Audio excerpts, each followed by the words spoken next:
You're listening to FFOP Radio. Reach the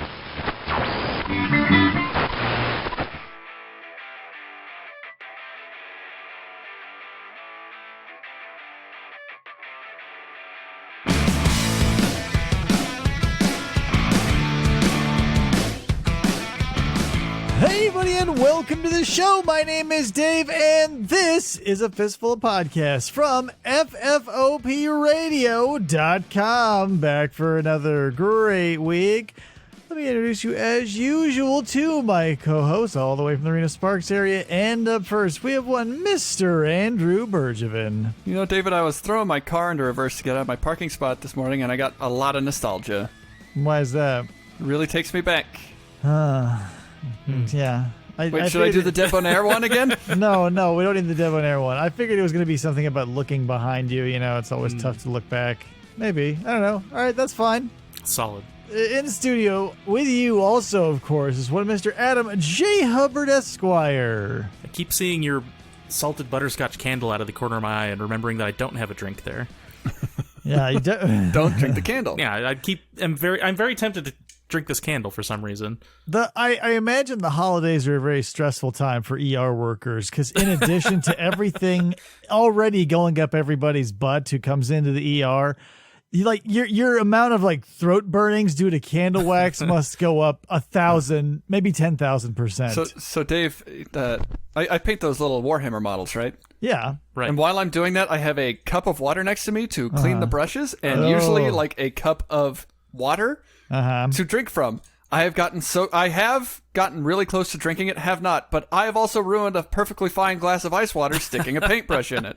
Yeah, I've done that too. When I was making my masks, there's no end to the amount of chemicals and or solvents and or pigments I have possibly ingested. Nobody cared about David until he put on the mask. Oh, so anyway, guys, here's something I wanted to talk about. One thing that I have stumbled upon recently is my love of true crime has come to marry old-timey shit. So there's a pocket of society, obviously, dedicated to true crime, but from the Victorian, Edwardian historical era. True crime. Yeah. Hysterical true crimes. It's hilarious because 99 out of 100 murders in Victorian times were poisoning. And 97 out of 100 times, the person who does the poisoning goes, I poisoned him. Sorry. Sorry, it was me. I mean, it would be the perfect crime if they didn't admit to it. Well, but the guy that the Young Poisoner's Handbook is based off of got caught a bunch of times. They're like, you little rascal. Yeah. It's amazing how little attention people pay, because one woman killed 7 husbands. They all just mysteriously died of the same tuberculotic quote-unquote illness. And then they exhumed all the bodies and they were like, oh, whoa, 7 men had, needlessly died because they were all full of lithium or whatever the crazy old-timey poison was. Lithium Super Hyundai. Full of a Hyundai? Yeah, it was vehicular manslaughter. She ran him over in her Hyundai. Poisoned him with a car. It was crazy. There was a car back in those days, but people thought it was 2 giant snakes. But can't you poison people with antifreeze and it just kind of does flu-like symptoms? I have no idea. All I know what arsenic does. I know what all the old-timey poisons. Old lace does. So I don't know. That's the thing. I think people, even back then, before science, they were able to be like, this guy was poisoned because there are telltale signs. Now that we have, even people can be approximately acquainted with science and realizing that poisoning is probably the worst thing to do because it's ultra traceable. Yes. To live in a time where forensics was only the stuff of madmen. Yeah, I can't imagine, because almost all of the true crimes I'm listening to and or watching and or reading, it's always a long ass time. They kill a lot of people, so it's always a confession or someone's like, "Oh, that's weird. How many times you been married? 18, and they died 2 days after the All of them were rich? Yeah, all of which, and I'm your next husband, dead. Whatever. But that's the thing. You could get away with it forever because in the oldie times, all you had to do was move to literally the next town over. Every murder in these old-timey shows and things, they murder someone. Everyone's like, we think it was so-and-so, but the police can't prove it yet. They move 3 miles away to a different town, change their name, and do it all over again. They vanished. Yes. Poof. I can't tell you how many, especially all the ones where they definitely did commit the crime, but they're like a Jodi Arias and got away with it or got an innocent or a not guilty verdict. And then Jodi Arias get a not guilty verdict? Yes. What? Yeah. Bullshit. Yeah, totally. We can talk about it later. So, Dave, I have a statistic here from our other old show, because I did a whole show on unsolved murders. Yeah. What percentage of murders do you think go unsolved? At least 50%. We don't often have these statistics right in front of us. It's 40%. Okay, that's actually better than I thought. So, But that's still, like, there's a good chance that if I poison somebody... 100%. Yeah. Yeah. You That's could, 40%. 40%, but I bet 100% you could get away with it because you're smarter than the average person. Think about this. Back in the day, when these people are dying, everybody gets the plague or gets sick and dies. So imagine how many people were getting murdered and going, not even down to suicides. They just say, oh, they got sick and died. How many murders were just gotten away with cleanly because a doctor showed up, they looked at someone and said, oh, they had some sort of viral entogastritis. Yeah. Diddly-dee-dee-dee. Here's your death certificate. Deadly Holy imbalance fuck. of humors. Yeah. And here's your $50, doctor. Yeah, they say, well, let's look under his nose. Yep, there's residue of miasmal vapors. He must have sniffed something that killed him. And like, just imagine. Like, you, today, would 40% of the people get away with it? Imagine how many people got away with it back then. And how you would, like, the tension everybody must be feeling, because everybody must be getting away with it. And everybody comes in, oh, yep, my friend died and also left me all their money. That's the other indicator. I think the balancing factor is that, like, the knowledge of poisons wasn't as widespread. Like, you couldn't just look on Wikipedia and find out where this poison was and what it would do to somebody. Yeah, and there are so many workarounds, because especially back in the old days, arsenic was in everything from medicine to rat poison to weed poison to, you can just buy it as a bottle from the chemist. Yeah. And so that's the thing. Like, the people who are dumb enough to go, because if you just bought it as a substance, you'd have to write your name down. They had to register it because you were buying a deadly chemical. If you went and bought rat poison, which was 99% arsenic and 1% sawdust, they were like, have a good day, ma'am. Hopefully you don't poison anybody in your family. Like, there was no record keeping. However, you could get probably more than you could by prescription, and no one kept a tally of it. Old-timey people is stupid, man. Yes. Well, none of this is counting, like, the accidental poisonings with everything that, like, contained lead or radium. Oh, yeah. It's like that short that I have for Mystery Science Theater, where it's an entire short on, hey, kids, are you going to be washing your clothes in gasoline as we do? Uh-huh. You shouldn't be doing that at home because your wife will catch on fire.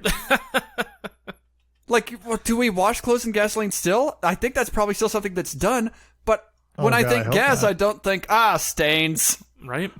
You're probably familiar with this, because I feel like everybody should, but when syphilis was ravaging, everywhere, literally, one of the first and most quote-unquote effective cures was mercury. Yeah. Yep, just put it in there. Mercury powder, paste, tablet, injection, you name it. Any way it you was can get it. the miracle drug. And I can't, any improvement must have been purely coincidental and miraculous, because not only are you suffering from syphilis, but you're injecting yourself with a heavy metal. What the fuck?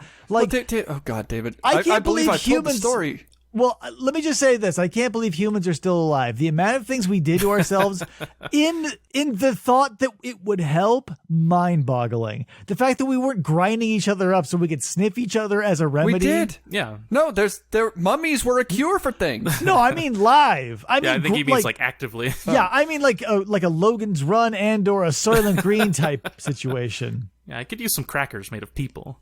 Yeah, You're talking about this stuff. I believe I've told the story of finding colloidal silver in my pantry when I lived with somebody. Oh, yeah. And he was like, no, my mom sells it, and she says it's really good for disease. And I'm like, all it does is turn you into a fucking Smurf. Makes your Right. fingers blue. But you'd have to imbibe so much. Like, it's so crazy. But that's That's here's the thing. That's the beauty and the sadness of it, because on both sides of this fence, whether you are one of us and sort of the critical minded and being like, oh, that's insane, isn't that crazy that people do it? Or you're the type of person who does all the things, who burns the sage, who does the silver, who hunts for ghosts, who does all the zany crypto shit. We both have the same opinion of each other. We both look at each other, shake our heads in pity of each other. Yeah.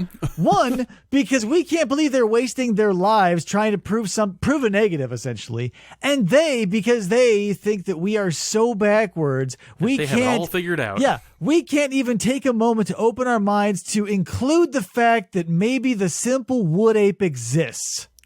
Those poor simple fools that aren't us. Yeah, and then when you put it like that, and when you make your case, I can't see anybody staying in the middle. You're either going to be batshit insane and choosing Bigfoot, or being with the rest of us and being like, yeah, great. Well, that's another one of those things where I've seen a few Twitter people the last few days where it's like, well, obviously Trump is losing because witches have cursed him. Like, motherfucker, if magic existed, I would be all over it. Everybody would be all over it. It wouldn't be a secret. Yeah, here's the thing. You can tell what's real and what's not. You know why drugs stick around? They work. Do you know why magic isn't a thing? Do you know why devil worship isn't a thing? Because if it did work, I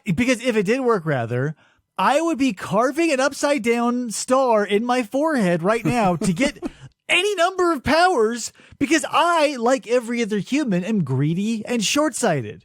Yeah, the one demonic secret that scientists hate.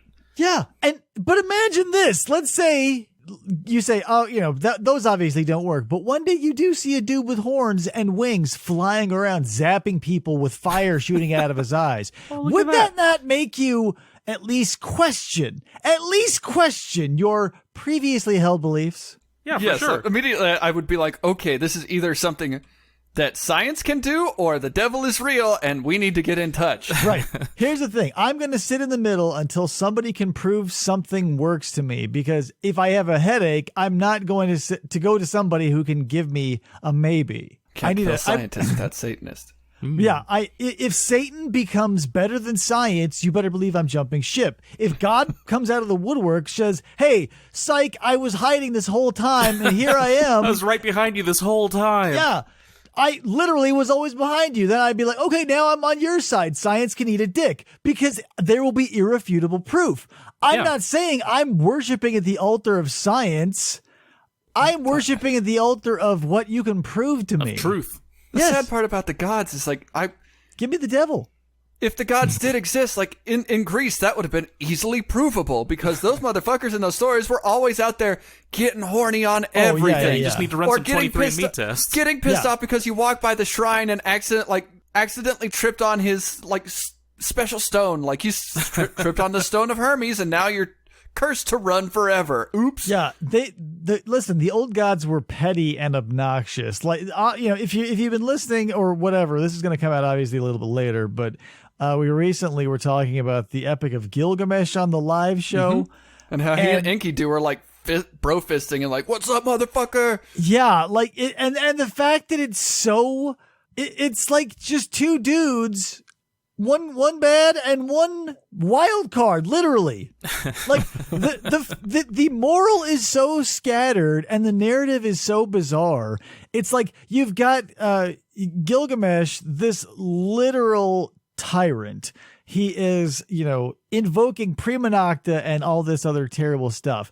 And the way the gods now, like even me, I'm not a god. Full disclosure, if you're thinking, no god, no demigod. Shit, we gotta take down the shrine.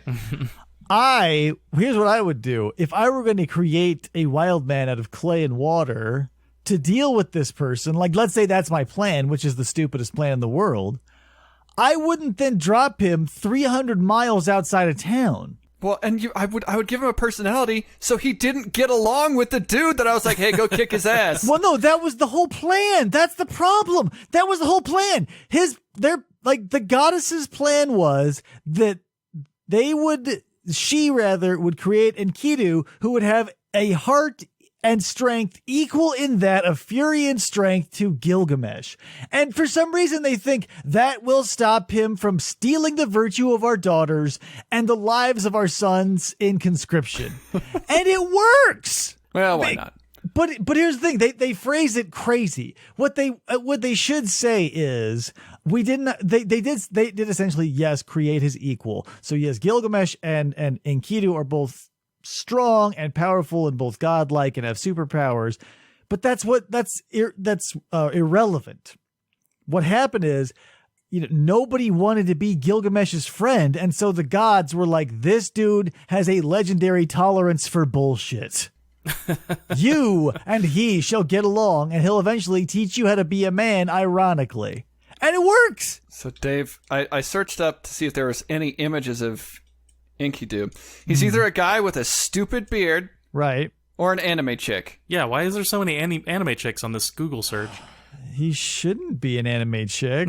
In most Goes against all my historical records. He is described, now, depending on which translation, he may or may not have horns. So take that with a grain of salt. There is one with horns here. I saw him. Okay, yeah, he may or may not have horns, but he is definitely covered in hair. He has literally head to toe like a beast with a long beard and long hair of his head, and may or may not have cloven hooves on his feet. Yeah, one of the depictions that looks like it's an ancient one is exactly what you just described. Yeah. Yeah, so that's it. And the rest of them are green-haired anime boy or girl. Yeah, like, there's a handful of the historical ones here, but the majority, by far, is this anime character, for some reason. If you're it's looking fake at... Grand Order. I get it. Oh. Yeah, so he might be tied... Enkidu might be tied to a meme that's tied to some character from the Lorax. No, this is an anime that takes... Like, originally it was the Arthurian myth and makes anime girls out of it and they fight. Oh. But I guess they got Gilgamesh and Enkidu in there. Yeah, listen, I need nothing in life because eventually somebody will turn everything I love into something I can then beat it to. Thank you. Thank you, Internet. Thank you, human race. I can't wait until everything I love has been twisted into something that then can give me a boner and I can never talk about publicly. A sexy animated H.P. Lovecraft. Okay, it's time for your favorite segment. Oh, Andy Googles something. Oh no, Andy Googles. I've looked up H.P. Lovecraft anime girl. Oh god. Well, that's just a lot of girls with tentacles. I was gonna say that's not really a very refined. Okay, search. no, there is a girl from an anime named Nyarlathotep. Yeah, okay. Yeah, Nyarlathotep lends itself, but can I describe one to you and see if it fits? Sure. So if we're looking for an anime girl, there will be tentacles, there will be wings, there will be Lovecraftian or old-timey professor-style round glasses, possibly, and then like a summer seersucker, maybe tiny suit, 20s style, like skirt-ish thing. See, David was right on it with tentacles and wings, but it looks like this girl has a Lolita dress. I don't see any glasses anywhere. Oh, well, the glasses were only a nod to the optional. professor characters, so we could leave that off if we're just going Lovecraft. Yeah. I also would take Brown Jenkin on somebody's shoulder. Anyway, guys, I have a theory that may or may not be true, but I'm pretty sure is. Okay, go for it. So I did not Google Cthulhu with tits. Okay, good. Your Google search is safe from that for now. The weather is getting colder, and by now, usually, I am choked with snowbirds. Their stinking corpses littering the highway like corpses on the river Styx. Yes. And I thought, oh, you know what? COVID, that's it. Everybody is taking it seriously. They're staying home because, let's be real, Arizona was very low on the containment states and very high on the infection state yes, list. I just saw an article today that said Arizona is about to hit emergency levels. If you can believe it. So I thought, oh, that's brilliant. These people, greatest generation finally proving it. And then I thought, well, what the hell? Why are people starting to show up now? Minnesota, what are you doing here? Illinois. And I thought, oh, yeah, they had to stay back home and vote red before they could come here. Yep. And election year. Yeah. And so it turned from a feeling of altruistic virtue to like, fuck your red ass. Like this. Oh my God. And not only that, but these are the people now who I guarantee, because they're still doing it. They're doing the traffic thing, which is a given, but they're walking around being the most vulnerable sect of society. The people so close to death, people are surprised every day when they see them next. And they don't wear masks, so whatever. Yeah, they just don't care that much. What's happening? I just got paid for podcasts. What? Our last podcast just gave us our second paycheck and I guess final paycheck of $75. Wow. Nice. We got paid twice, one $12, one $75. That's very sweet. But yes, David, no, your theory is exactly right, is that Donald Trump said, hey, I was bummed at that. You can't trust mail-in votes. The Democrats will steal them. Yeah. And they said, I have to stay home. And then they cast their vote and said, and now off to warmer climates. Yeah, Time to go to Florida. I am glad that I got even a brief respite because now it is becoming legitimately chilly here and it's time to get angry because I fucking hate the cold. I realize that everybody's like, I get it. Arizona isn't cold to you. I don't like being chilly either. I don't like being chilled, anything below room temperature. I am not happy with because I don't have the insulation for it, nor do I have the patience for it. Thick, heavy, like insulating clothes are annoying. Yes, they are. So are sweaty nutsacks. I would listen, I can get up and go with a sweaty nutsack. If I have to get up and I've got a long johns under my pants and then I've got a nice like thick shirt and then a thick jacket over it. And so it's constantly rubbing the back of my neck and my goddamn quarantine COVID mullet is just getting more and more frizzy because as my head turns left and right as I'm driving, it puffs up like the mane of an African lion. I would rather just be able to chill in cool or a warm weather gear. Of course. Sweaty nutsacks be damned. David was just saying he wants to put on his leather coat and motorcycle around like a big daddy. Yep, no, that's the short opposite. Shorts. No, I don't want to be cold. I want to be warm. I would forego ever wearing a cool jacket ever again to never be cold. Never, ever? Ever. I would give up personally, let's say it's a genie wish. Like, I can't change the climate of the earth, obviously, because that would literally destroy the ecosystem. However, if I could be like, here's one of my wishes, 3 wishes, Janie. One is I wish to never have my body temperature or whatever fall below, let's say 76. You'll be the warmest corpse ever. Yeah, which is fine. I would give up, all the cool jackets I have or will buy. Gone. A memory and nothing but an illusion. And I love a good jacket. I would do it. I love this jacket. Here's the sad irony is if you do live in Arizona, you will find cool jackets if you're a cool jacket loving dude like myself. And then every year rolls around and you have 18 minutes every day to wear a jacket. And you have 19 jackets and you have 16 days of cold weather and 18 minutes in which each day to celebrate. It's stressful. Which coat do you wear?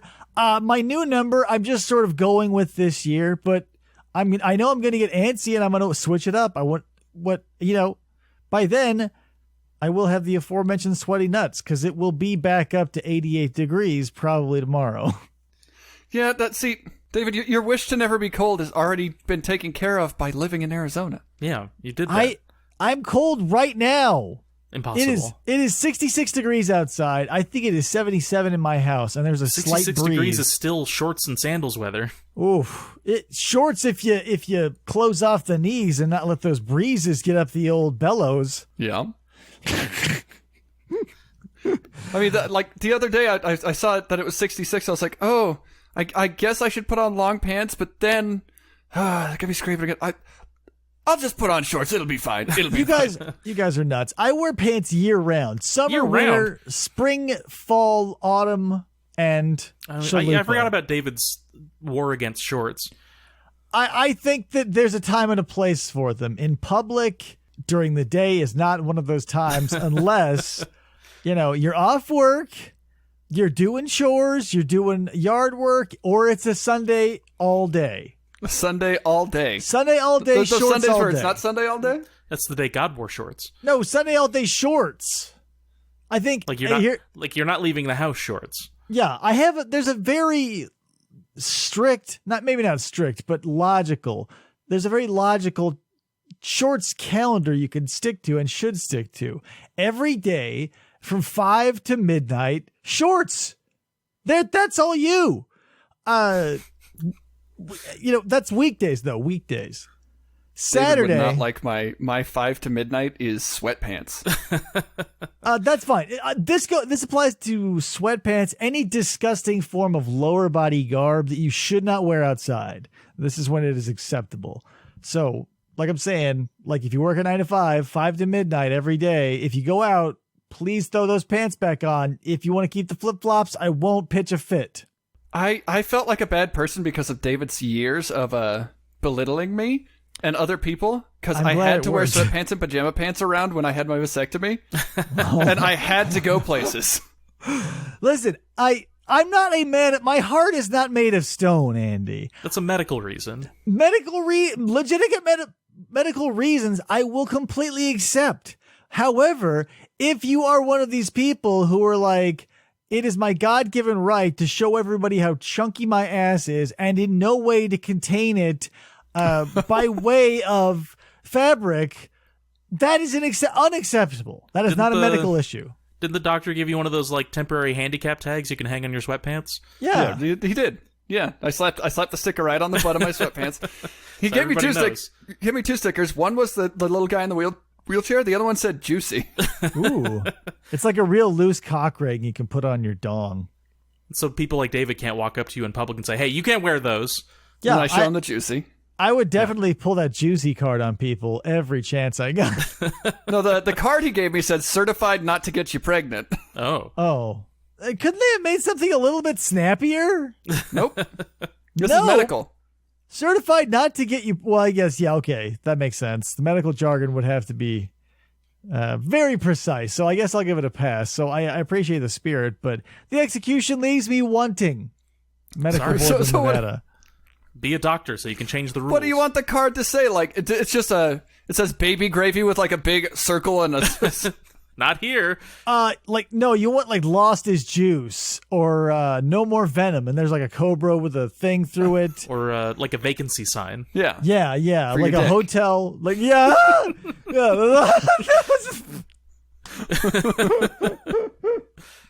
Yeah, you know how you know how you check into a hotel and you immediately hang the do not disturb sign on your boner and start whipping it around. Yeah, like maybe have it. You know those popular memes right now are like the how it started and how it's going. Yes. Sure. So maybe you give people a card where it says how it started, and it's two like oranges that are nice, like shot in perfect light, like sun-kissed oranges, and how it's going is like they're two little raisins, and they'll be like, oh, okay, I get it. It doesn't shrivel your nuts, David. No, they turn into kumquats. Like oranges don't turn into raisins.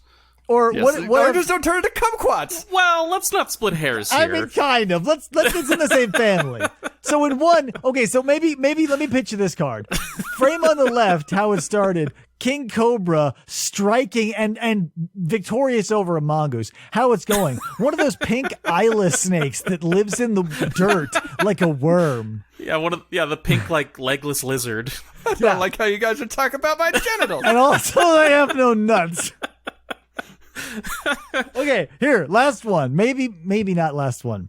So, how it started in reference to your dick when everybody asks. Ferrari. Maybe Lambo Countach. How it's going. Yugo, 1987. My dick was never a Ferrari. A squirrel prepping for winter, storing nuts everywhere. One, I'm circumcised, so if it was a convertible, the top flew off long ago. Well, Andy, this isn't. I'm not saying these are going to be custom made for you. You're picking from a list. Like your doctor is saying, when somebody asks, "Why are you out in public in sweatpants?" They say, "When you want to flash your how it started, how it's going card," and they'll get it immediately. You've got the snake, you got the car, you got I'd have to go with the snake one then.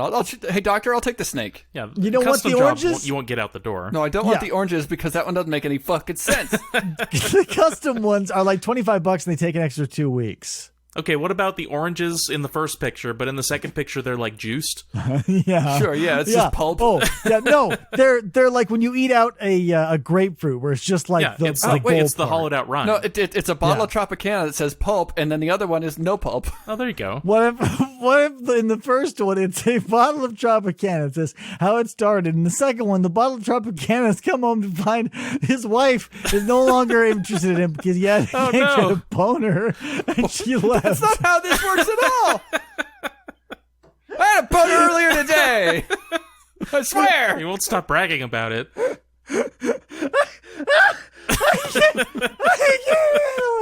Oh my god.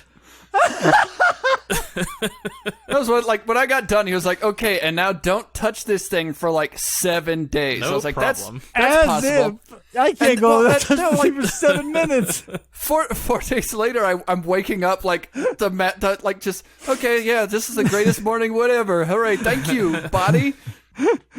Oh my god. I would love to pee. Yeah, hey, and also, hey, body, I know that you do get an erection to stop people from peeing at night. That's a thing that happens. Yeah. When I'm awake, body, can you realize that I am awake indeed? I don't need your help anymore. Make it go away, because I do have to pee. Here's my biological question. How is it we have a fail-safe? Like, if a cable snaps in an elevator, there is a thing inside of there that is a mechanism based on the situation that will open up and save you. Mm-hmm. We are smarter than an elevator. How can our higher brain not overpower our boner and be like, hey, we now have a problem and you've got to go? But the boner's like, no, man, this is sketchy. This is suspicious, he says. And then he whips out his bear mace. And then I get bear maced. Yeah, and you're like, ah! Bear mace now for penises. Where did my dick get bear mace? It's our new line. Well, dick bear mace? Yeah, they're basically keychain size. So if your dick is ever threatened, I thought it was like a booby trap for your underwear. Yeah. So like if a bear rips off your pants, they get sprayed. Oh, that's not a bad idea. Coming soon. Spoiler alert, and also not spoiler alert. TM, you can't steal this. This is copyright. I'm saying it now. Spoiler alert, you can't steal this. Spoiler alert, you can't steal this. I'm putting it in an envelope and sending it to the patent office with a stamp on it. Right now, as we speak. Mm-hmm. Oh, no, Bear mace underwear. The person who received it was that thief, Albert Einstein. He stole our patent. Well, that bastard. But let's say we scale it down. We use half as much bear mace and sell it to women who work in high-risk areas. Yeah, I mean, obviously, that would be the next logical step. But here's imagine if you forgot that you had the thing on and you took off your panties. Right. That would be the problem. But no, I think what would have to do is they would have to be like either motion activated or like they would have to be I don't want them going off like if you have to piss and the lady's running in and like bear mace yourself. Like there would have to be an incumbent. You need like some sort of like fingerprint reader on the seam of the underwear. Or something. Yeah, no, because then what if your arms are behind your back and you fall and they break your arm? It has to be either like I mean to deactivate it. Oh. Well, maybe. I don't know. We'll workshop it. That's coming soon.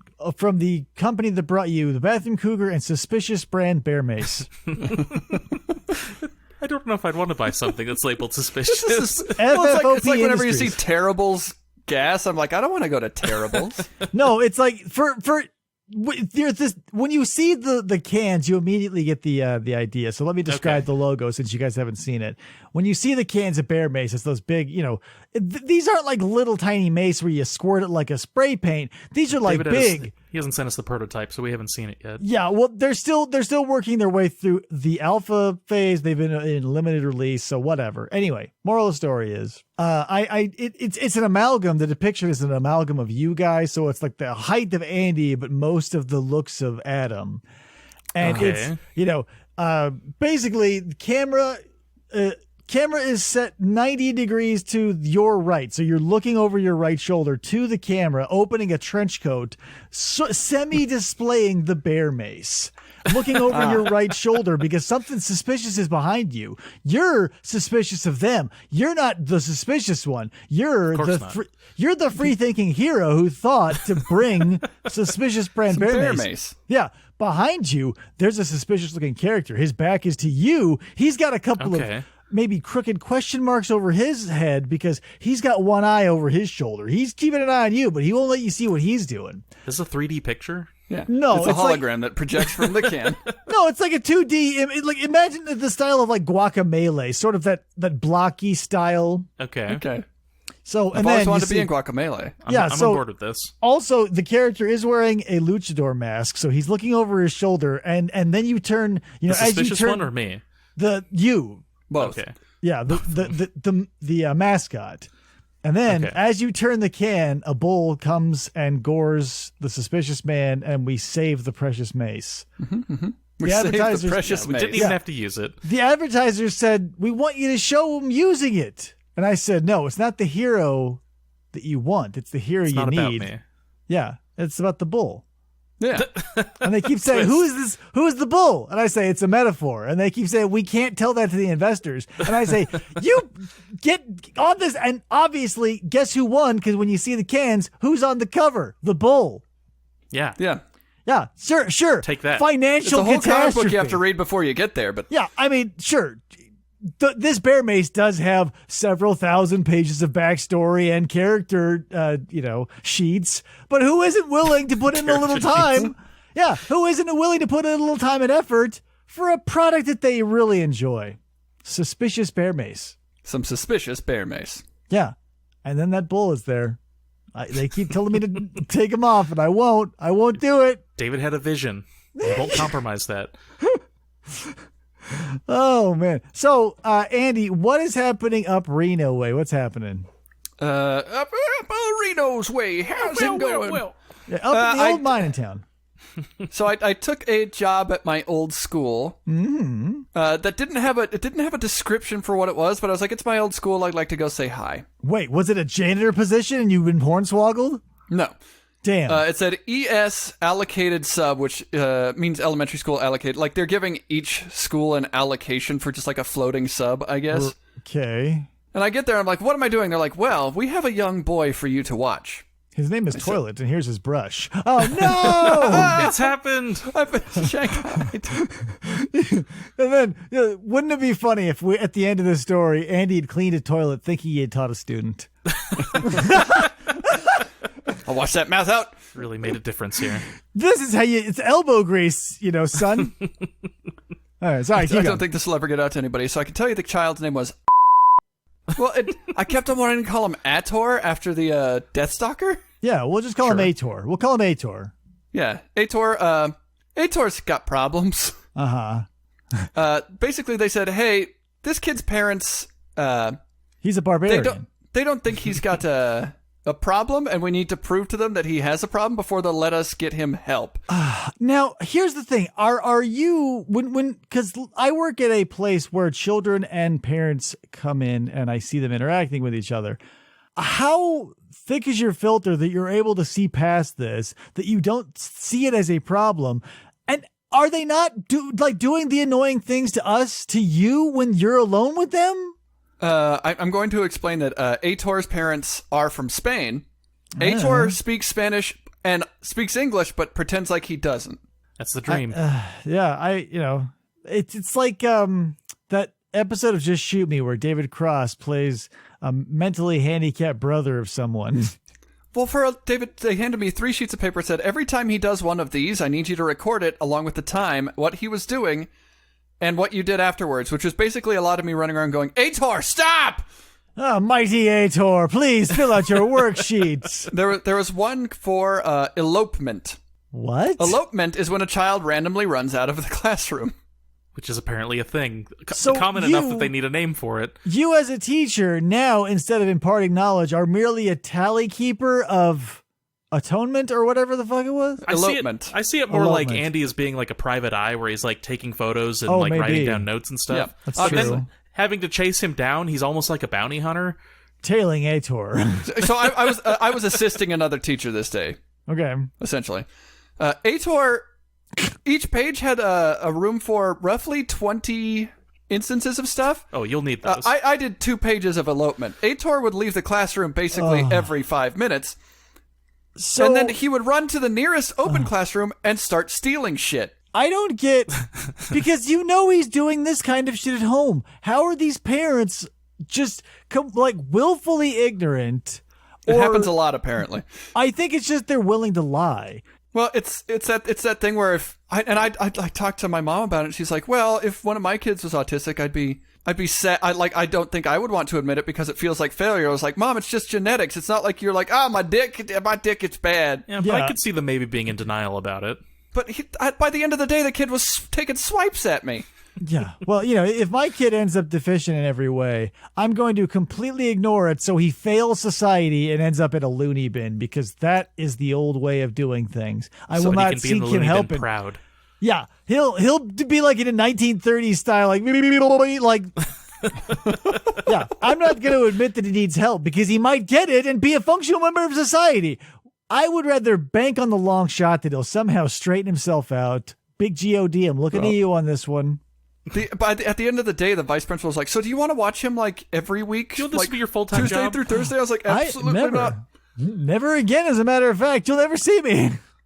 Well, no, I put my phone number up on the board in the teacher's lounge. I've already gotten 5 calls. Like, can you sub for me? How many texts have you gotten? 3. Wink, wink. Can we read them aloud? While I was on my lunch, like the new head janitor walked in. I was like, oh, hey, I remember you you used to be a substitute janitor. I was like, yeah. And he's like, did you hear what happened to Monica? I was like, yeah, she got hit by a car. It's like, Wait, yeah, that was that sad. real? Yeah. Oh, yeah, she did get hit by a car. Okay. And then he was like, did you hear what happened to Gary? I was like, well, he came into my Target. Hit by the same car. Yeah. It was weird. On separate days. Actually, he got hit by Monica falling out of the sky after being hit by the first car. And I was like, no. And he's like, and I ran it into him at Target, and he said that you guys had fucked with him. And he was like, yeah, that sounds about right. What? So I did run into Gary. He's like, those guys screwed me over. So I just told him to shove it. Okay. And as it turns out, Monica gets hit by a car, and they're like, okay, Gary, it's time for you to step up. We're going to give you the big boy salary. You're going to be in charge of everything. Stop ruining my life. Big time Gary. Well, Gary didn't do anything, apparently. Gary eventually was like, yeah, I'm not, like, one of the big responsibilities was setting up lunch tables. Gary just stopped doing that, so the lunch ladies had to do it. But what? So, but here's the thing: like, when you're that integral to a system and you just stop cold turkey on literally everything, do you not think a single person will miss you in their ecosystem enough to be like, hey, something used to get done around here that isn't? But he also stopped ordering stuff. What so idiot. The school actually ran out of toilet paper. Oh, no. And they had to go to another school and steal their toilet paper. And at that point, they said, hey, you're not doing the job. We're going to bring in somebody else, which was this younger guy. Did you get his number? The younger guy saw that Gary still wasn't doing his job when he was bumped back to nighttime. And said, hey, you need to pick it up. And then Gary started cursing at him in front of an entire lunchroom full of children. Damn. Cursing his name. Boo. And the guy was like, okay, I guess we have to talk to somebody higher up than me because I'm your boss, but you don't respect me because I'm younger than you. I guess we have to fire you now? Yeah. Well, what I was told was Gary goes, you don't have the balls. Oh. Yeah. And then 3 hours later, the head of Janitor Land, the prime janitor. Yeah, Ooh. Janitor Prime showed up. Janitor Prime? Where's Janitor Bumblebee? Janitor Prime showed up, and Gary saw her and just walked up to the desk and said, fuck this job, and threw his keys on the table and left. Wow. And Oh never my came God. back.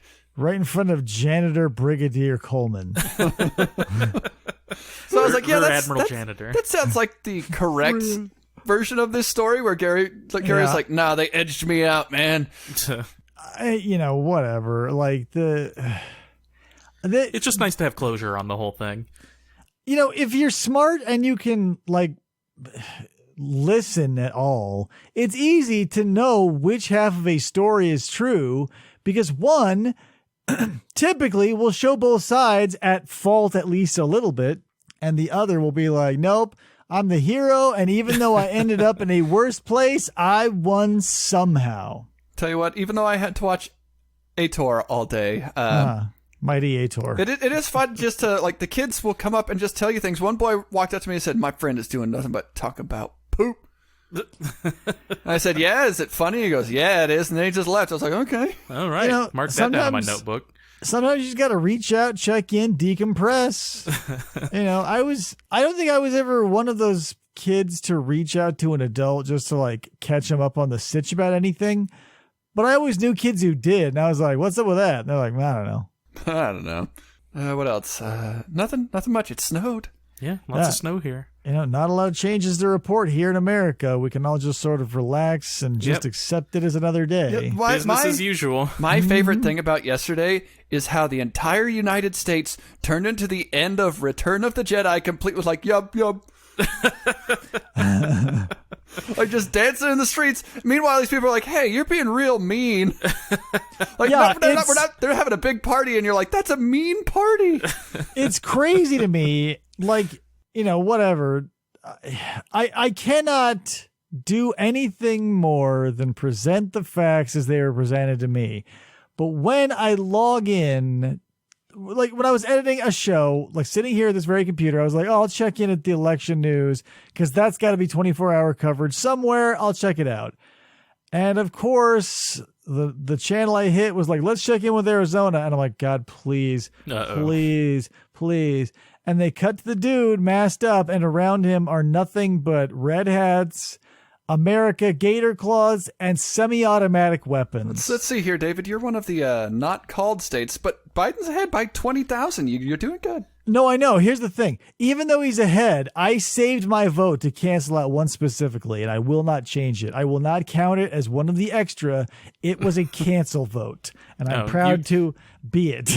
You vote specifically against someone. Yeah, that's for old Dave here. I keep looking at the camera because and winking because it's always on usually during the other shows. But trust me, I am winking when I'm telling you that this one's for old Dave. I kind of like that strategy. Like, it kind of makes me feel like my vote matters a little bit more. Yeah. There was one. It was last election where my mom goes, "Hey, did you vote?" And I was like, "Yep, mine and Alex's canceled out yours and Dad's, so that's fun."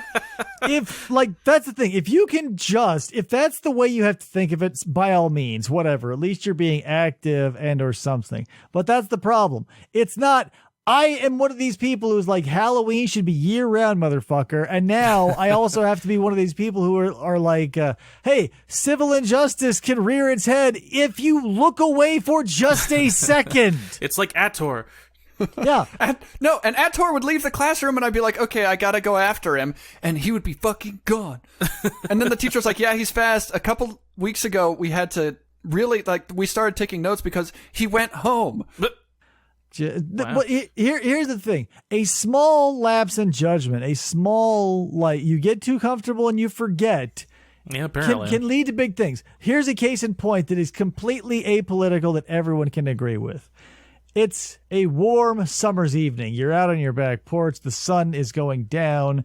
Warm air blows across your bare feet because you're out there having a nice drink with some friends. You stay out a little longer with your friends because it's legal weed time and you toke up. That is when you let your guard down. Usually you're on point because now's the time of year when big-ass moths like to bring their huge asses to your house and hang out by your back door just waiting for something that moths love inside. They want to get at it. Every day you're on point, but things have been going good. Things have been going so good, in fact, you let your guard down and are like, moths be damned. So your momentary lapse in judgment, in comfortability, in neglect, you now have a giant moth in your fucking house. And based on a split second, now you have to chase around something that's the size of a small terrier. You have to lasso it. You have to fight it to the ground. If you're lucky, you've got a brass knuckle somewhere in a drawer. I'm fist fighting the Mothman in my house. Yeah. Lord knows the moth brought his knuckles. He's packing. So if you can't at least subdue, you're going to have a fight on your hands is what I'm getting at. But yeah, I woke up and I checked the election and nobody had called it. And then I went, okay, switched to Twitter 45 seconds later and Twitter was exploding. I was like, what the fuck is going on? Check CNN again. And it was like, yep, done. Biden wins. Like, okay. Yeah, listen, everybody just needs to I realize that everybody wants to rub it in faces like it was done, let's say 4 years ago, for instance. I did turn into Ric Flair all day. Right, that's fine. I am going to be against, though, rubbing it in because all of your quietly racist friends who are now definitely not going to tell you they voted for Trump because I'm going to be on the lookout. I am looking for you. They're going to go into hiding. but now is the time to hopefully get that shit turned around. Yeah. See, and the thing is I went out yesterday to get food and stuff, and like the past week, there's been nothing but big obnoxious trucks with gigantic Trump flags and shit. I haven't seen any of that around Saw here. none It's of nuts. it. Adam, I was in the parking lot of the grocery store right next to us here, and there was a guy with all these flags flying. Really? Who, like, he didn't stop at the stop sign over there and drove in front of us, and his girlfriend was looking out the window, and it just started giving him thumbs downs and making fart noises at That'll him. show him. Like, yeah, I mean, he definitely hates fart noises, but don't get me wrong. If you have pride in something, I get it. But I will never have an opinion on the thing that you like unless the thing that you like is something super shitty to everybody. Right. Yeah. Like, here's the thing. If you want to, furries, you and I will see eye to eye on this. I will never accuse you of something that I have not the evidence for, nor will I defamatize you in any way. Whatever. Let your freak flag fly, because literally the only people you're hurting are the therapists and the family members and your parents. Job opportunities, people's respect for you. That's the only thing at stake. You cannot ruin society by being a disgusting animal sex pervert. So, good news. I found someone worse than you. Huzzah. I mean, you said you were saying eye to eye. It doesn't really feel like that still, but I looked up juggalos the other day. Are they still a thing? It's a weird How are thing they in that doing? it seems like with one of the last ICP albums, they're like, look, we finally found what the Hatchet Man really is, and it was God the whole time. oh god, No. And they've turned they're like super Christian. And you mentioned furries, and I think Violent J's daughter is a furry. I think I've heard. And this is actually kind of sweet because he was like, well, it's No. not my thing, but if you want to go to one of these conventions, I'll have a Juggalo furry costume made for myself, which I do think is remember that. supportive. Yeah. But listen, I cannot have another person have an entire career built off of something and then have flip it it? change in the 11th hour, and then everybody find respect in that person, whereas before they were worthy of zero, now they are worthy of it all. Oh, no, I don't respect him. I just think it's very sweet. I do not think it is sweet. I think it is a dick power play move. I think this dude is having an existential crisis like we all do, and is like, oh my God, I can't die a dick. I don't like. I would like a lot more people to say, "Oh my God, I can't die a dick." Oh yeah, but they don't do that though until it's literally too late, and then what? As I'm saying, You make your peace, vigilance. You got to mind the fence. You got to keep on that shit. Keep the moths out. and then have a Return of the Jedi. Yeah. How Yup about- Nub party out in the open. Yeah. How about this? A little less dedication to Jedis or furries or things that don't exist or matter. Like a little less worrying about Conversation. football. How about? But like, here's the thing: politics gives you a perfect sport. It basically, like when I was into football for the brief window when I was interested in the Cardinals, or the brief window I was interested in the Suns. Like this, election seasons give people that same feeling, which is good and bad, because good, it gets people motivated and pumped up. Bad, it instills colonialism and tribalism incredibly quickly.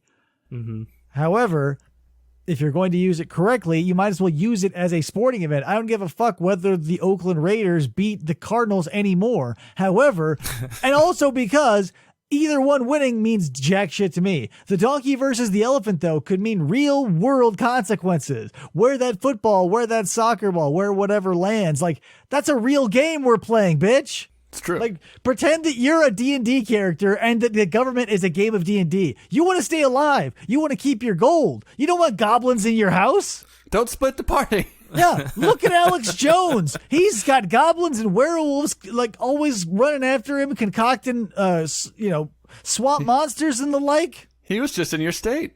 Ugh, don't remind me. Like, our state is open borders for literally anyone who's insane. They're like, whoa, crazy? Come on in. I told you L. Ron Hubbard has got a house here, right? No. Wait, the ghost of L. Ron Hubbard? Well, I assume he haunts it every once in a while, but he's out in Scottsdale. He owned property out here. It was one of the places he was briefly before being kicked out. And there's a big Church of Scientology center downtown Scottsdale where all the money is. Weirdly enough, he didn't lodge any in the poor parts of town. It's weird. Huh. That is weird. Hey, speaking of dying an asshole, I do have a Reddit story for you. All right. So I hope it ends in someone dying. What? Wait a sec. Well, no, but this guy definitely, like, this is not an am I the asshole? This guy, You are an asshole. he has a problem, and he posted on our legal advice where you go and you say, hey, do I have any recourse for any of this stuff? So let's give him some real legal advice. Yeah. Here's the thing. Real legal advice costs money. Reddit advice costs nothing and is worth nothing. The title is, I got a girl pregnant and she wanted to get an abortion, but I didn't want that. She ended up not getting one, but now she is not involved at all. Okay. Yeah. This is what you wanted. Right? Yeah. Like, Kind of sounds like it. so you got what you wanted, and congratulations. Thanks for writing the article. Moving on. We weren't in a serious relationship when she got pregnant. Perfect. She has never even met our son. You know. I mean, she probably met him once when he was popping out. Yeah, I Pretty guarantee sure they're she's- acquainted. It was like a hello, goodbye. Classic Beatles. Even after the birth, she had no desire to see him. She went to court to figure out custody and support could be figured out, and I have 100% full legal and physical custody. Okay. Let me ask you something. Isn't it insane that when people say, here's something I want, they actually want that? Like, they aren't actually bullshitting? When like, let's say I were an old white lady and I were like, hey, you should not have an abortion because you'll change your mind later. And I was the person who wanted the abortion. I was like, I'm pretty sure. I've gone over the facts. It's a pretty big decision. I've made it and I'm going to go with it. And the white lady is like, oh, well, nah. The white lady being David. The white lady being me, of course, with huge jugs. I'm very Sounds vain like you as a thought woman. about this a Dolly lot. Parton. Sorry, I mean, I don't have huge jugs at all. Her name is on the birth certificate, but she has no custody and no right to visitation or to make things like medical or education decisions. Okay. So She what didn't is- want any of that. Okay, So what's yeah, the problem? yeah, great. Well, You won, guy. You Yeah, got you- what you wanted. Now, can There's you more. pay for the thing that you didn't want, please? every month she pays 125% of the court-ordered child support. Dang. Well, look at that. You're getting more What the than what heck? you bargained for. This guy's living the dream. Yeah, got a kid and 125%. She says if I ever marry someone who wants to adopt him, she will agree, but until then she'll pay support. It's been this way since our son was born. Jeez. Sounds like a reasonable human being. I'm raising our son all on my own. Oh, why can't she just come home? He is 18 months old now, and he has never met her, and I don't even have any photos of her even. Well, She you weren't doesn't wanna in be a relationship involved. with her. Like, what? I can just imagine this dude, like, he puts his son to bed at night and he walks into the front room into like a huge bay window drinking like 2 fingers of scotch with those big ice cubes. And he goes, like, he, brings the ice, the drink to his head and he goes, Monica!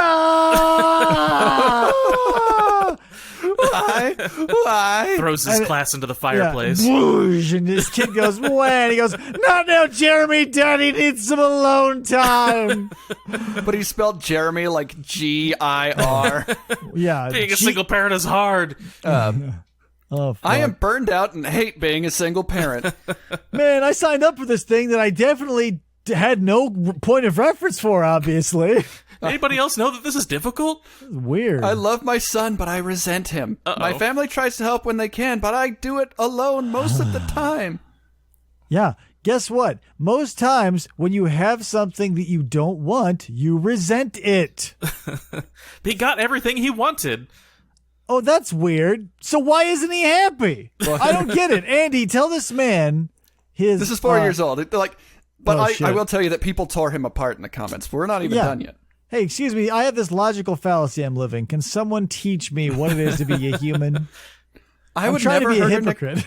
I would never hurt or neglect him, but I am exhausted all the time. No shit. I tried to go to court to give her split custody, but because she wanted an abortion and I didn't, and she made it clear that she would never be involved after birth, Yeah. and because we went to court when he was 6 months old, but because, we because- already went after he was because- born and agreed on things, and now she pays more in support than is court ordered, the judge says he can't force her to look after him. So wait, so you're because saying of all these reasonable things. He went back to court, was like, no, I want you to have some custody now. can you take a guess? I don't want to say, don't say it out loud, just in your head. I don't want to point fingers. This is not a time for derision and schism. It is a time for healing. But Unity. if you had to guess in your heart of hearts, in your mind of mind, silently to yourself, who do you think he cast his vote for this election? Continue, Andy. Let me... I said keep it in your heart. Keep it in your heart. Just read along.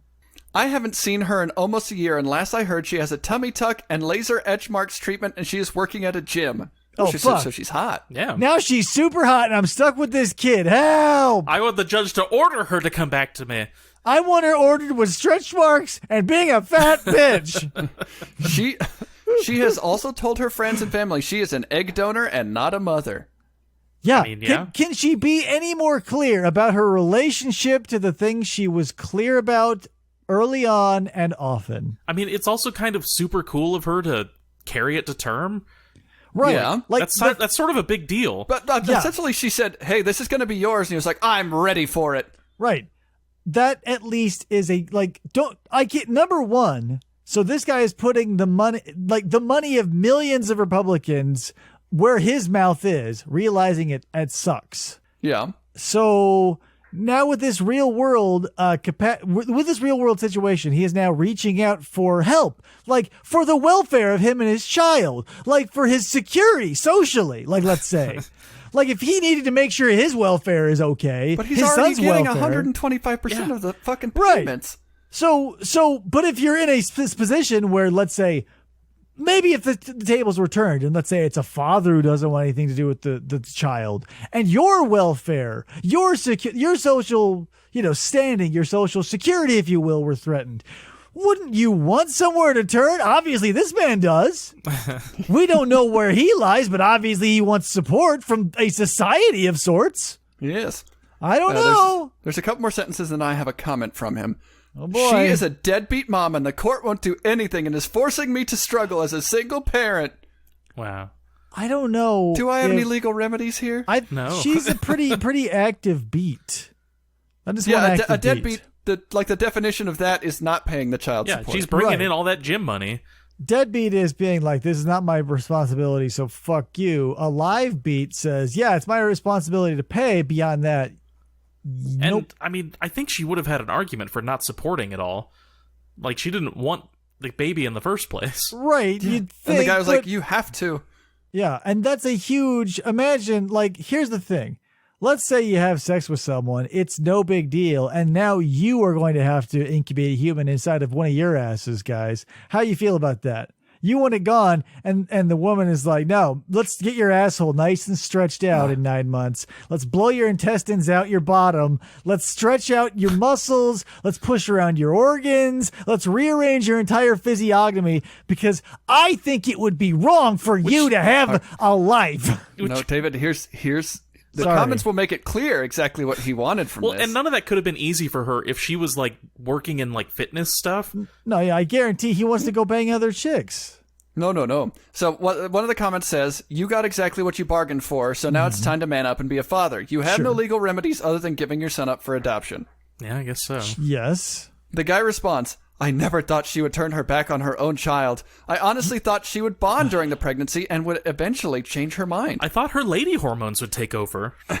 I thought the 9 months of pregnancy of complete refusal to the call, and then the further 18 months of refusal to the call. To this day, I thought she's got to warm up eventually. Even if she turned down my offer to be in a relationship, I never thought she would actually abandon him without a thought, without seeing him or even trying to know his name or sex. This guy's like, this is the type of guy you would see getting onto a rowboat in New York with a box of matches and a pullover sweater, and you'd say, "Where are you going, dude?" He's like, "I'm going to solve the freshwater drinking crisis. I've got this Yay. match here. Matches create fire. Icebergs are made out of ice. I'm going to melt an iceberg." Yeah. And it good becomes luck. very clear over, like, people have copy and pasted a bunch of his stuff because he deleted a bunch of his comments. Oh. You're But it kidding. becomes very clear that he had a vision in his head that this obviously very attractive woman, as he describes her, was going to suddenly become a stay-at-home mom for him. You know what's peculiar is it's amazing that once somebody squirts something into somebody else, like you automatically get like reign over them, which is totally cool. I love that. Become idea. entitled to all sorts of benefits. Yeah, I think that should be extended to literally everything. If you can somehow sneak a liquid into somebody else's body, you get to tell them what to do until they do it either back to you or you're dead under their reign. It doesn't. Yeah, they call it Rufy's Law. Yeah, we'll call it Rufy's Law. In the Trump paragraphs, I think it would really work out because then it would at least even the playing field. Well, yeah. But the way David describes it, it's the spectrum of liquids you could smuggle into somebody is very broad. Hey, by hook or by crook, pop them in there. Orifice, mucous membrane, I don't care. Do whatever. Come on, just put it in there. Listen, society has crumbled, and this is full-blown Orwellian. We're living in the Mad Max future. Yeah. Yep. With somehow still a big brother government. Well, yeah, that's how Imogen Joe got control of all those people, is because he gave him the water. Yeah, take a big rig to Baby Town. Take my big rig to Baby Town. Shiny and chrome, baby. You did it. You turned the tables. You lost me with your references. David has not seen Mad Max Fury Road. Apparently not. I give up.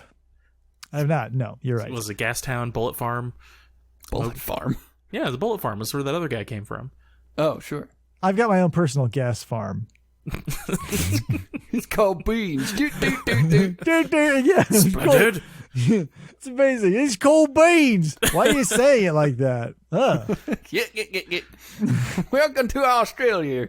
What? That is not where I thought you were going to say you were from. That's where Mad Max is.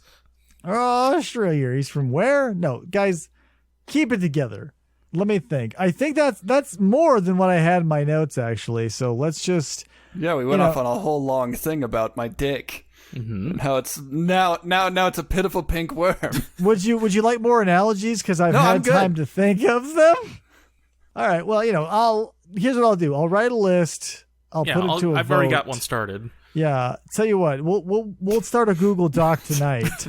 No, on one side of the card it's got like a colorful clown, and on the other side it's got a sad mime. Yeah. I think what we'll do is we'll release our like top 100 designs and like maybe not even the top 100. We'll do a scatter shot of the 100 that we like the most, but like how Andy reacted. So if he liked the picture, we'll go do a thumbs up. If he didn't like it, we'll do him like arms across his chest being like, did not like. No. I mean, I could just do a whole portfolio of before and after deforestation pictures alone. Yeah, I mean, yeah, sure. Well, but I guarantee when we do the orange and then raisin one, he's going to have the pouty face. Yeah. Call him that one. Yeah, that's a foregone conclusion. I was going to say I don't think people dry out oranges, but I'm pretty sure you can get dried orange slices. Oh, listen. If there's water in it, you can dry it, my friend. It's true. Look at the oceans. Yep. Look at the Egyptians. Look at the oceans. Drying them up. Yeah, that's the current problem. Not enough water in the ocean. Well, the salinity is rising, fellows. Or is it? Because if the temperatures are going up and the icebergs melt, would the salinity not go down unless, by virtue of rising the levels of the ocean, it has access to more salt that was deposited at higher elevations? The day after tomorrow. We're going to hit a major crisis when the ocean waters reach the Great Salt Lake. I'm not a scientist. Or the Dead Sea.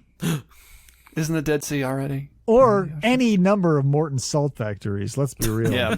The Morton salt factories, the plague that dots the land. Yeah. Morton's will be the death of us. I don't need your iodine, Morton. Bad news, none of the water is drinkable. Good news, you're really floatable on it now. And you can't get goiters? Is that what iodine does? Skip Andy right off the surface of that water. No, Andy...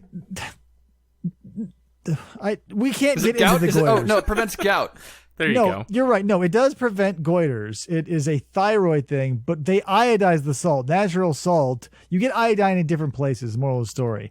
Well, yeah, but they did start iodizing the salt. Yeah. True. However, that is like, let's say a quarter of Morton's because they've got kosher, they've got they've got other non-iodized. Everybody knows that iodine is made from pork. Listen, iodine is made from people, which is why it's so hard to get because you got to grind them up extra fine. This is my new favorite segment, the history of condiments. Next time on Heinz. Everything is made of people.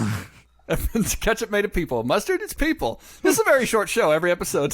Yeah. Next time on Condiments of the Ages, we talk about ketchup. And it's just David going, it's people! Perfect. Here's what I would do. If I had the money, I would do a show, quote unquote, that would be probably 45 seconds long. It would be a 30 to 35 second vignette of me in an adventurer's outfit going, through the lands of New Zealand, through the jungles of Australia, through the rainforest, the Sahara Desert, me traveling all over the place, just like da da da da da da, like all this other stuff. I've already forgotten where I was going with this shit. Da, da, da, da, da, da. You got lost in the fantasy of it all. Yeah, I was really into it. Damn it. Nope. I like the premise, though. But then I would... David Stark Continent. What were we talking about before? Maybe that'll spark what we were... Iodized salt. Iodized salt. We were talking about the waters rising. Salt, water's rising. No, I don't know. Nothing. I guess... That's fine. I guess maybe it has nothing to do with anything, but the idea that I have is still good. So David what I'll just do... wanted to pitch another idea. Yeah, so basically, the joke... I'm pivoting on the joke, because I've lost the joke what it was, but here's the new joke. The structure is still good. So David's there's me. new joke. Dressed up like Crocodile Dundee all over the world. Like, boom, mountains, rivers, forests, valleys. We got them all. And then, finally, final shot. It's me. There's a river, maybe like a middle of America style river, creek type thing, something that's walkable. It's wide, maybe 28 millimeter angle lens. There's me walking. I get to the middle of the stream, stop, look to my left toward camera. Boom, snap zoom to my face. And I go, travel, the end. That's it. That's the whole show. It's 45 seconds. And then at the end, David goes, travel. Yeah. I would, basically get people to pay for my travel. I would tell them to travel. It would take 45 seconds, but it would provide me a lifetime of memories. Fantastic. I am open to Kickstartering.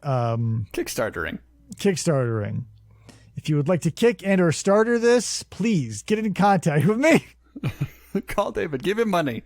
Listen, this 45-second show. Projected I don't think budget. there's enough reviews about Disney World, so could somebody please send me so I could discover its secrets?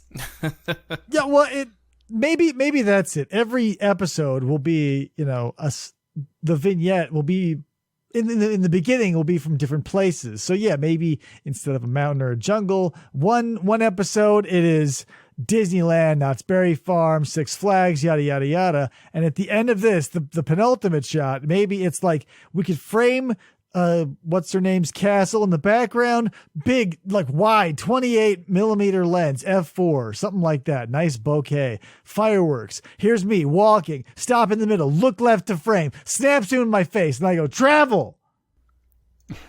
Theme park edition, and then cut. Done.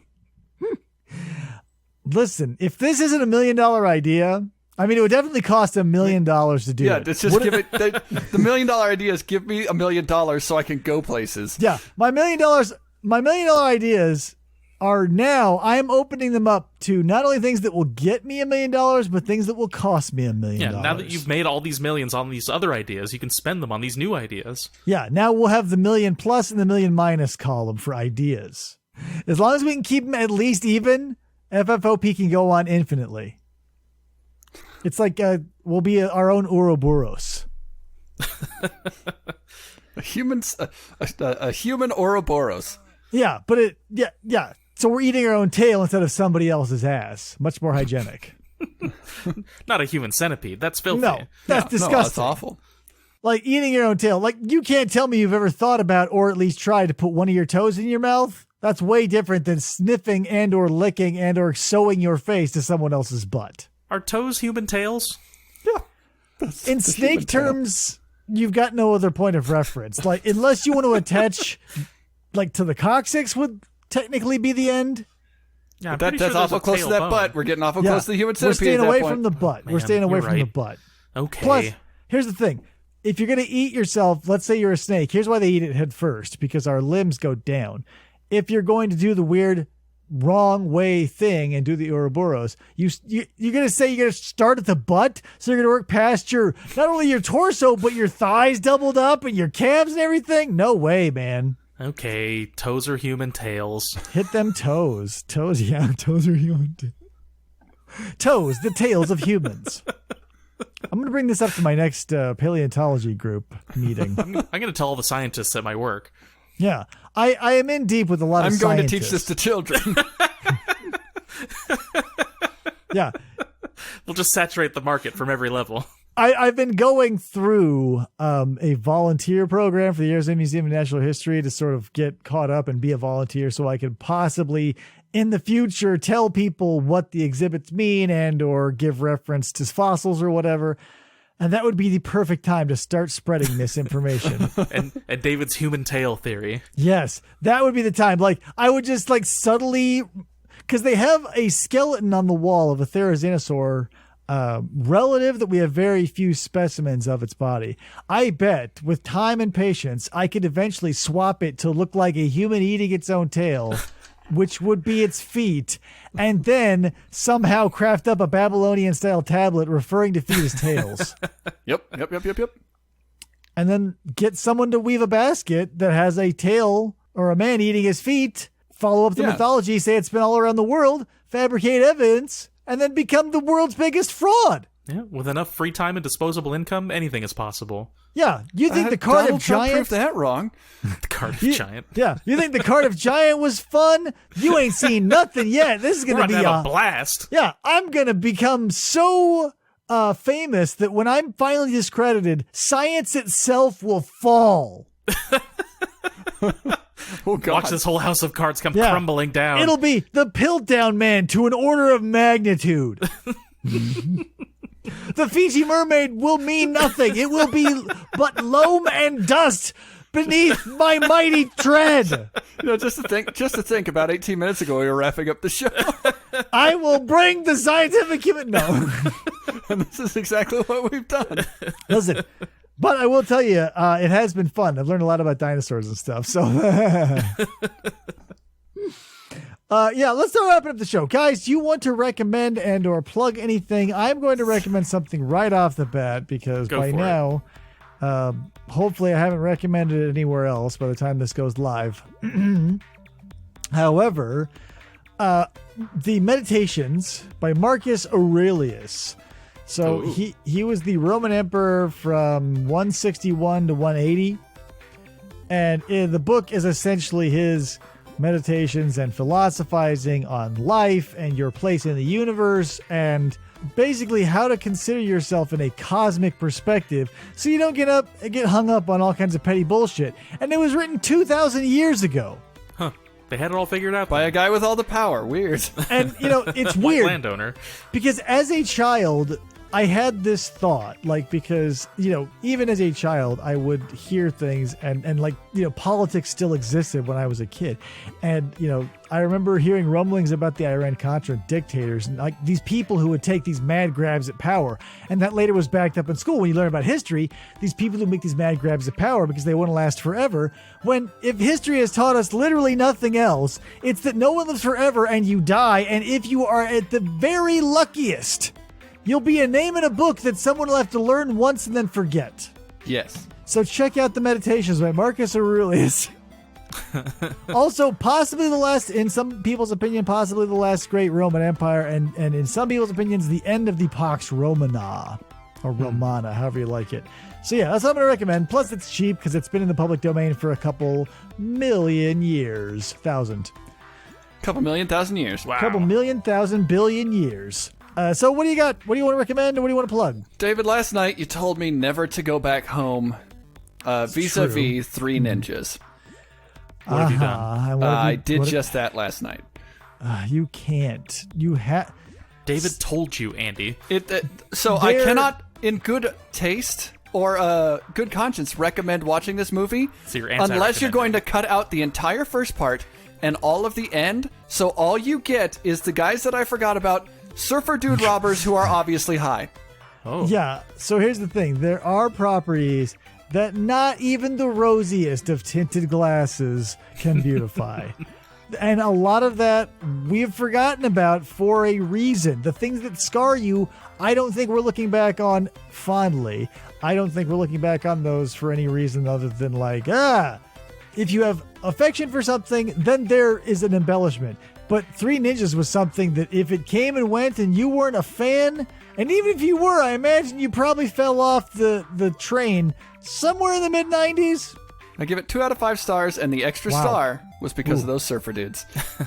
Well, it wasn't Eddie Reyes Jr.? No, like I was He's looking in at people Surf who were in Ninjas. this movie. The only person who really went on to do anything else, Hulk Hogan.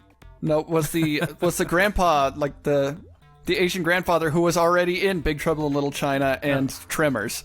Oh, it's the Tremors guy. Mr. Wong? How about what's his name? graboids? Yeah. Snakeoids. His name his name my memory cannot be right. His name is not Egg Foo Young in Tremors, What right? the fuck? What? No, What's his name his in name? Tremors was Walter.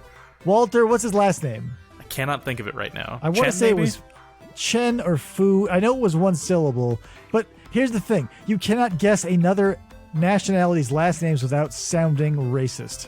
It's true. It's true. So you've Yeah, tricked me into it's being free on racist. Hulu right now if Gotcha, you want to skip bitch. the first part and skip the ending. I'll skip the whole thing, save myself the 90 minutes. Yeah, your method of watching this movie enjoyably sounds a little complicated. Yeah. Look, just fast forward until you see the surfer dudes. And then turn it off when they're gone. and then when your stomach Which- starts to ache, They turn exit the it movie. off. It's like, oh, we got beat up by kids. They were never arrested or anything. They're still free. They're still out there robbing convenience stores. It was They the served their 80s. Like that- 90s. 90s rather, sorry. It was the 90s when you like your whole punishment for a crime was perpetrated upon you and then you ran away. That was it. So, and Justice also in the, was swift. I would just like to say, because we also watched Alex's favorite really bad ninja movie, Beverly Hills Ninja. All villains in the 90s, slick back hair, business suits. Yeah, just Yeah. look at the Mighty Ducks. Bring it back. Watch Karate Kid 3. Okay. Oh god. Watch the Karate Kid 3 because if you know, if the shape of your lock is a greasy 90s millionaire with a ponytail, Karate Kid 3, because Martin Cove or whatever, the guy who plays the head of the Cobra Kai, he fucks off immediately and he's replaced by greasy ponytail. And then there's got to be, and this is why I want to read more classical fiction, because there's got to be an allegory. There's got to be a historical figure who essentially trains the person who later destroys them and could not have without their help. Because Yes. he comes to Danielson as a villain and yet trains him to be the hardest motherfucker on the block and then is surprised when all of his training yielded a victory. This beyond Sisyphus. I don't know what. It's insane. David's been on a tear about Karate Kid. Apparently. Just make your recommendation quick, Adam, quick. Yeah, it's Karate Kid in classical literature so I'm sure far. we've probably recommended it at some point, but I just got all caught up on Primal the other day. Primal? Primal? Genndy Tartakovsky's new show that doesn't have any talking. It's Oh, the story about a caveman and his dinosaur. okay. Oh my god, it's- the anachronisms. It's ultra. Well, David, there's also witches. Yeah, there's Oh, witches God. and magic and stuff. It's Yeah. more akin to like Conan the Barbarian type stuff. Oh, sword and sorcery. Yeah, a little bit, Okay. but it's set in more of a caveman era type thing. Stone but- club and sorcery, your majesty. Sure. It is ultra violent and tells some wild ass stories. They do a fantastic job with storytelling with no dialogue, and the animation is probably some of the best I've seen. That's what I'm, not to bring it back to something I've read recently, but that's what I learned from Gilgamesh, is it's stripped down, there's no detail, but it's powerful because of the things it moves. And like the less words you have to use at your disposal, the more broad strokes and the more visceral you have to make the message. So yeah, I totally can see that something with no English or no rather spoken language whatsoever could be incredibly moving. Just they do a really good job with storytelling in it. All right. So, guys, if you like the show, listen. Thanks. That's all you got to do. If you want to go beyond that, we've got a Patreon. We got a merch store. If you like us, don't want to support us, but like animals and want to help them, buy our Be Like Popeye merch, because all that money goes to the homeless animal rescue team here in Arizona. Also, Flamingo Friday, hashtag yada yada in the store. I guess that's it, guys, unless I'm forgetting anything.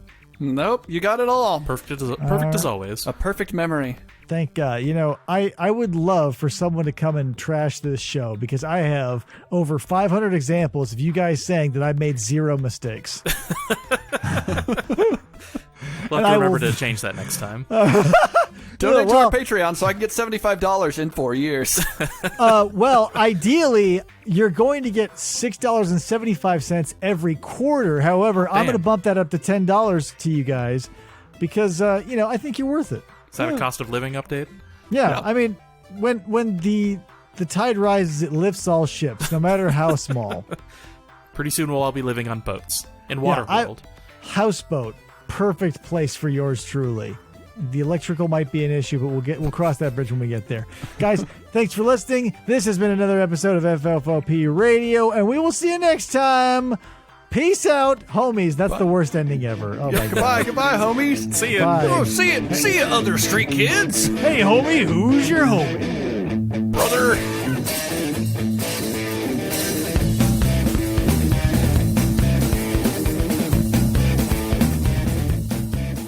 Or they try to.